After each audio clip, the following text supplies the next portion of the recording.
వచ్చేసి 121. 6th gear వచ్చేసి ఎంత టాప్ స్పీడ్ పోతుందో చెక్ చేద్దాం.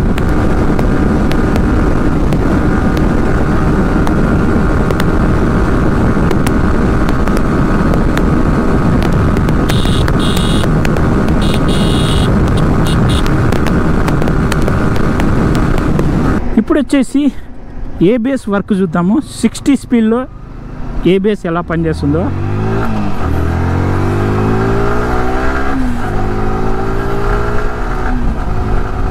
ఆల్రెడీ 60 రీచ్ అయిపోయింది. 70 4th గేర్లోనే.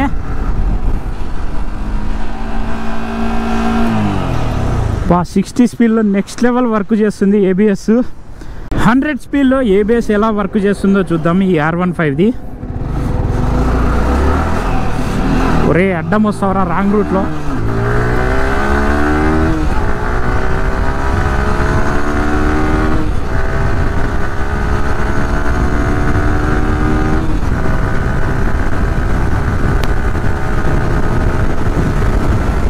రీచ్ అయిపోయింది. ఇప్పుడు ఏబిఎస్ చూద్దాము.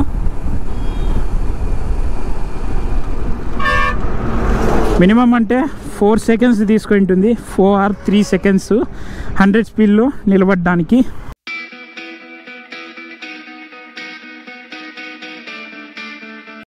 Hi guys, welcome back to Suresh Yadav the bike వల్గాస్. అందరూ ఎలా ఉన్నారు? హైప్ అందరూ బాగుండాలని కోరుకుంటున్నాను. Good morning from Anantapur. మనం కేరళ రైడ్ తర్వాత ఒక 2 వీలర్ని రివ్యూ చేయబోతున్నాము. ఆ 2 వీలర్ వచ్చేసి వర్షన్ 3 R15S 2024లో కంటిన్యూ అవుతున్న మోడలు. అందుకే ఈ బండిని రివ్యూ చేద్దామని ఫిక్స్ అయిపోయినా. అలాగే దీనికి స్పెక్స్ కానీ, ఏబిఎస్ కానీ, అలాగే బ్రేకింగ్ సిస్టమ్ కానీ, ఈచ్ గేర్ టాప్ స్పీడ్ కానీ, అలాగే టాప్ స్పీడ్ అన్నీ చెక్ చేద్దాం. మీకు ఏమేమి డౌట్లు ఉన్నాయో అన్నీ క్లారిఫై చేస్తా. ఇంకా లేట్ చేయకుండా గోప్రోలో కలుసుకుందాం. ఇంకా రివ్యూలోకి వచ్చేస్తే ఇంకా ఈ బైక్ని ఫ్రంట్ నుంచి స్టార్ట్ చేసేద్దాం. అలాగే ఈ విండ్షీల్డ్ ఉంది కదా, ఇది కంపెనీ నుంచి వచ్చింది. ఇది ఆఫ్టర్ మార్కెట్లో వచ్చేసి బబ్లీ విండ్షీల్డ్ కూడా మార్పించుకోవచ్చు. ఈ బండికి లుక్ బాగా వస్తుంది. అలాగే ఇవి ఉన్నాయి కదా సైడ్ మిర్రర్స్. అలాగే ఇంకా హెడ్ లైట్ విషయానికి వచ్చేసి ఇది వచ్చేసి LED హెడ్ లైట్. అలాగే ఇది వచ్చేసి ప్లాస్టిక్ మడ్ గార్డు. ఇంకా టైర్ విషయానికి వచ్చేసి ఇది వచ్చేసి 100 సెక్షన్ టైరు. అలాగే డిస్క్. అలాగే ఇది వచ్చేసి ఏబిఎస్ డిస్క్. ఈ వెహికల్ వచ్చేసి డ్యువల్ ఛానల్ ఏబిఎస్తో వస్తుంది. అలాగే సస్పెన్షన్ వచ్చేసి టెలిస్కోపిక్ సస్పెన్షన్.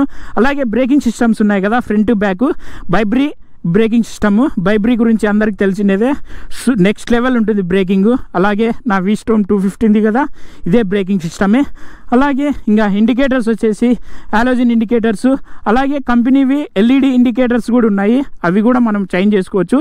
ఏమంటే అవి కొద్దిగా ప్రైస్ ఎక్కువ ఉంటుంది. అవి మనము షోరూంలో బండి తీసుకునేటప్పుడే చేంజ్ చేసుకోవచ్చు. ఇంకా ఇంజన్ గురించి మాట్లాడితే ఇది వచ్చేసి సీసీ వచ్చేసి 155cc ఇంజను. ఇది వచ్చేసి liquid cool engine, single cylinder. అలాగే 4 stroke engine, 4 valve engine, SOHC engine. దీని పవర్ వచ్చేసి 18.6 PS పవర్. అలాగే 10,000 RPM. దీని టార్క్ వచ్చేసి 14.1 టార్క్, 8,500 RPM. అలాగే ఈ ఇంజన్లో వచ్చేసి అసిస్టెంట్ స్లీపర్ క్లచ్ ఉంది. అసిస్టెంట్ స్లీపర్ క్లచ్ వల్ల ఉపయోగం ఏంటంటే మీరు స్పీడు 20 ఉంటుంది, గేర్ మాత్రం 4th గేర్లో ఉంటుంది.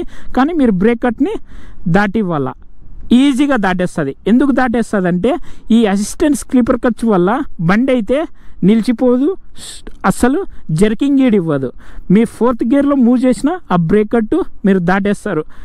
అది అసిస్టెంట్ స్లీపర్ క్లచ్ ఉపయోగపడుతుంది. బండి మాత్రం నిలబడుకోకుండా మీరు వెళ్ళిపోతుంది. దానికి ఉపయోగపడుతుంది అసిస్టెంట్ స్లీపర్ క్లచ్, జర్కింగ్ ఇవ్వకుండా. అలాగే ఇది వచ్చేసి డెల్టా ఫ్రేమ్. ఈ డెల్టా ఫ్రేమ్ వల్ల ఉపయోగం ఏంటంటే హై స్పీడ్లో కూడా స్టేబుల్గా వెళ్తుంది బండి. అలాగే నాకు యమహాలో బాగా నచ్చినదంటే ఏ సైలెన్సర్కైనా FZ కానీ R15 కానీ ఈ ప్లాస్టిక్ ఫైబర్ ఉంటుంది కదా, ఇది ప్రతి సైలెన్సర్కి ఇచ్చింటారు. నాకు యమహాలో ఇది నచ్చినది. అలాగే టైర్ ఉంది కదా, అది వచ్చేసి 140 సెక్షన్ టైరు. అలాగే ఫ్రంట్ టైర్ చెప్పినాను అనుకుంటా, మళ్ళీ చెప్తా. అది వచ్చేసి 100 సెక్షన్ టైరు. ఇంకా ట్యాంక్ విషయానికి వచ్చేస్తే ఈ ట్యాంక్ వచ్చేసి 11 లీటర్లు పడుతుంది. వీడు కంపెనీ వాడు మైలేజ్ వచ్చేసి 40 ఇచ్చినాడు. నాకు ఇంకా బయట వాళ్ళు చెప్పినది వచ్చేసి మనం 60-70 ఆ స్పీడ్ తోలుకుంటే 45 కూడా ఇస్తుందంట మైలేజ్. అంత మంచిగా ఇస్తుందంట మైలేజ్. అందుకే R15 హిట్ అయింది. అదిగాక కుర్రకారుకి మంచి క్రేజ్ ఉన్న బండి. అలాగే ఇంకా సీట్ హైట్ వచ్చేసి 815mm సీట్ అయితే నా వీస్ట్రోమ్ 250 ఉంది కదా, అక్కడ కనపడుతుంది కదా, దానికిన్నా హైట్ ఎక్కువ. ఇది వచ్చేసి ఇందులో వచ్చేసి అంతా సింగిల్ సీటే. అలాగే డిస్కంటిన్యూ అయింది కదా వర్షన్ 3, అందులో వచ్చేసి స్టెప్ సీట్ వస్తుంది.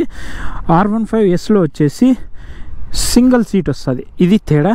అలాగే దీంట్లో వచ్చేసి సెంటర్ స్టాండ్ ఉండదు, ఓన్లీ సైడ్ స్టాండే. ఇదే పెద్ద మైనస్ పాయింట్. చైన్ లూప్ చేయాలంటే చాలా కష్టము. అలాగే ఇంకా బ్యాక్ విషయానికి వచ్చేస్తే ఇది టైల్ లైట్ ఉంది కదా, ఇది వచ్చేసి tail light, LED tail light. అలాగే ఇండికేటర్స్ కూడా హాలోజన్ ఇండికేటర్సే. ఇది నేను చెప్పినా కదా ఇంతకుముందే, ఇవి కంపెనీ ఎల్ఈడి ఇండికేటర్స్ ఉన్నాయి, అవి కూడా చేంజ్ చేసుకోవచ్చు. దీనివల్ల ఉపయోగం ఏంటంటే దీని మీద లైట్ పడినప్పుడు ఇది రిఫ్లెక్ట్ అవుతుంది. అలాగే టర్న్ లిఫ్ట్, ఇవి వచ్చేసి టర్న్ రిఫ్లెక్టర్స్, ఇది మంచిగా ఉపయోగపడుతుంది. అలాగే ఇది వచ్చేసి అల్యూమినియం స్పింగము. ఈ అల్యూమినియం స్పింగం వల్ల మంచి స్టేబుల్గా ఉంటుంది. బ్యాక్ సస్పెన్షన్ వచ్చేసి మోనో సస్పెన్షన్. మోనో సస్పెన్షన్ అంటే సింగల్ ఉంటుంది సస్పెన్షన్, ఇది బ్యాక్ సస్పెన్షన్, మోనో సస్పెన్షన్. అలాగే ఇంకా ఈ 6 స్పీడ్ ట్రాన్స్మిషన్. 6 స్పీడ్ అంటే ఏదనుకున్నారు, గేర్లు, దీనికి 6 గేర్లు ఉంటాయి. అలాగే ఇది క్రాష్ గార్డ్ వచ్చేసి ఆఫ్టర్ మార్కెట్. అలాగే ఇంకా ఇంజన్ విషయానికి వచ్చేస్తే, ఇంజన్ కాదు డిజిటల్ కన్సోల్ లేక వచ్చేస్తే ఇది వచ్చేసి గేర్ ఇండికేటరు, ఇది టాకోమీటర్, అలాగే ఇది ఓడో, అలాగే స్పీడోమీటర్, ఇది ఫ్యూల్ గేజ్, అలాగే ఇక్కడ వచ్చేసి ఏబిఎస్ ఇండికేటర్, అలాగే హై బీము, అలాగే ఇండికేటర్ ఇక్కడ కనపడుతుంది కదా, ఇది ఇండికేటర్. అలాగే ఇది వచ్చేసి న్యూట్రల్, ఇది వచ్చేసి ఇంజన్ టెంపరేచర్, ఇది వచ్చేసి ఇంజన్ మాల్ ఫంక్షన్, ఇది సెలెక్ట్, ఇది రీసెట్. మనము ట్రిప్ 1 ట్రిప్ 2 అలా 0 చేసుకోవాలంటే రీసెట్ కొట్టేస్తే అవుతుంది. అలాగే ఇది వచ్చేసి హై బీమ్, లో బీము, అలాగే ఇండికేటరు, అలాగే ఇది ఆరను, అలాగే ఇది కిల్ స్విచ్, ఇది వచ్చేసి సెల్ఫ్ స్టార్టర్.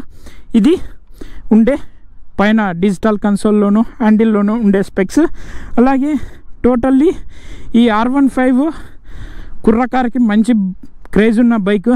ఇంకా దీన్ని మంచిగా యూజ్ చేసుకుంటే మంచిగా మైలేజ్ వస్తుంది. అలాగే కొద్దిగా రఫ్గా కొట్టినా కూడా మైలేజ్ 40 తగ్గదు. నేను చాలామంది ఎంక్వైరీ చేసినది. అలాగే ఈ మోడల్ వచ్చేసి ఇంకా డిస్కంటిన్యూ గల, ఇది కంటిన్యూ అవుతుంది. ఇంకా లేట్ చేయకుండా దీని ఈచ్ గేర్ టాప్ స్పీడ్, అలాగే ఏబిఎస్ వర్కింగ్ అన్నీ టెస్ట్ చేద్దాం. ఇందులో ఒకటి చెప్పడం మర్చిపోయినా, అదే VVA, వేరియబుల్ వాల్వ్ యాక్టివేషన్. దీనివల్ల ఉపయోగం ఏమిటంటే 9000 RPM వచ్చిన వెంటనే వేరియబుల్ వాల్వ్ వచ్చేసి ఓపెన్ అయిపోతుంది. మీకు చూపిస్తా దీంట్లో.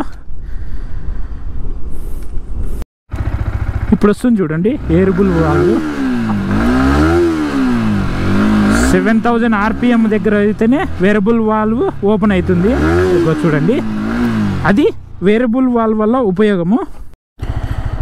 ఇప్పుడు వచ్చేసి మనం బండి మీదకి కూడా వచ్చేసినాము, దీన్ని టెస్ట్ చేద్దాము. అలాగే top speed, each gear top speed, ABS working అన్నీ టెస్ట్ చేద్దాము.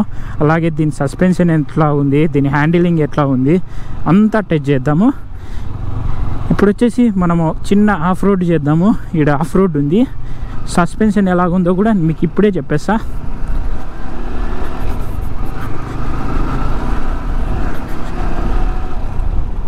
బ్యాక్ సస్పెన్షన్ వచ్చేసి చాలా అంత స్మూత్గా లేదు, పర్వాలేదు.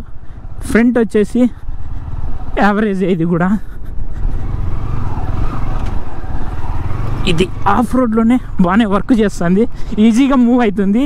ఏమీ అంత పికప్ తీసుకోవడానికి ఇబ్బంది ఏం పడడం లేదు. ఇదైతే ఈజీగా వెళ్ళిపోతుంది ఆఫ్ రోడ్లో కూడా. చాలామంది లడక్ కూడా వెళ్ళినారు R15లో. ఫస్ట్ దీని హ్యాండిలింగ్ చూద్దాము, ఈజీగా మూవ్ అవుతుందో లేదా.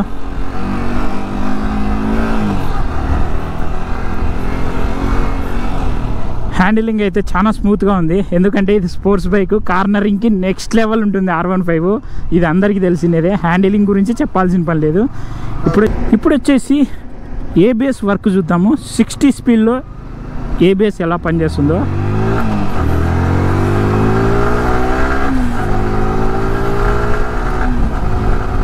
ఆల్రెడీ 60 రీచ్ అయిపోయింది, 70 4th గేర్లోనే.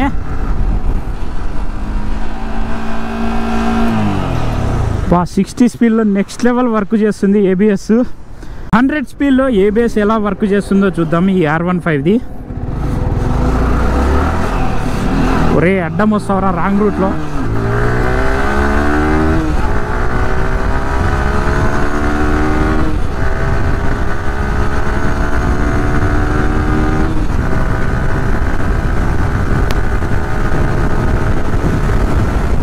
రీచ్ అయిపోయింది. ఇప్పుడు ఏబిఎస్ చూద్దాము.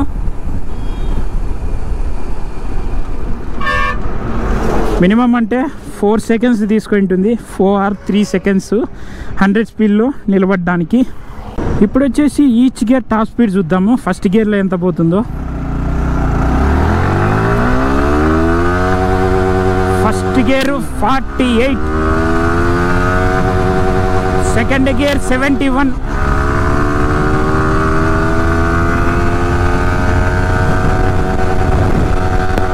థర్డ్ గేర్ 97,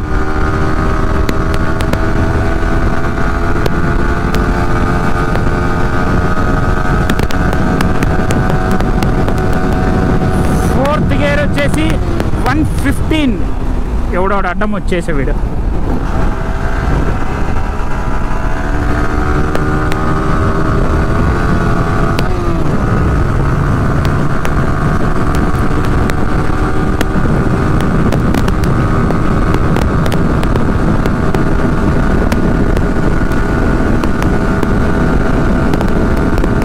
ఫిఫ్త్ గేర్ వచ్చేసి 121. సిక్స్త్ గేర్ వచ్చేసి ఎంత టాప్ స్పీడ్ పోతుందో చెక్ చేద్దాం.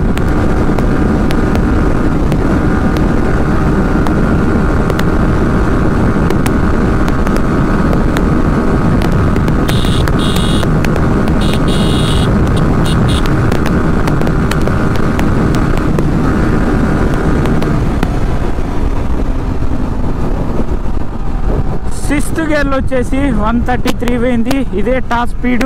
టాప్ స్పీడ్ కూడా 133 నేను పోయింది చూసినాను. ఎంత రీచ్ అవుతుందో తెలీదు. ఇప్పుడు అసిస్టెంట్ స్లీపర్ క్లచ్ వల్ల ఉపయోగం ఏందో చూద్దాము. ఇప్పుడు వచ్చేసి నేను 4th గేర్లో పెట్టేస్తా, 20 స్పీడ్ మీద పెట్టేస్తా. బండి అలాగే మూవ్ అప్ అవుతుంది చూడండి. పడిపోయింది. 30, 20, 20. చూడండి గైస్, అస్సలు స్టాల్ కాదు. 30 మళ్ళా చూపిస్తా మీకు, ఇంకా క్లారిఫికేషన్ వచ్చేస్తుంది. 20 స్పీడ్ మీద నుంచి పుల్ చేసిన అట్లే తీసుకుంటుంది బండి. చూడండి గైస్, ఇది అసిస్టెంట్ స్లీపర్ క్లచ్ వల్ల ఉపయోగము.